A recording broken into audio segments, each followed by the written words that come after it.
Kumusta mga kaibigan? Sa Wheeler Channel to. Ngayon, ipapakita ko kung paano mag-trim at mag-cut ng video sa CapCut. Para sa pag-trim, simple lang. Gamitin ang slider sa gilid na gusto mo. Kung mag-cut naman, ilagay ang slider sa tamang frame at i-click dito para mag-crop or gamitin ng Ctrl B. Pwede i-crop ng ganito. Kung gusto i-cut ang part ng video, i-crop muna.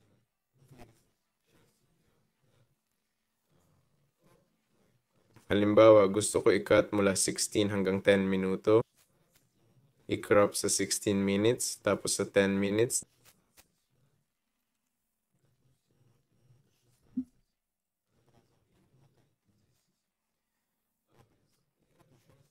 Delete gamit right-click.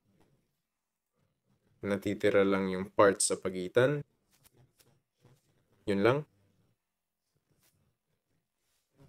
Like at subscribe kayo. Ingat kayo lahat.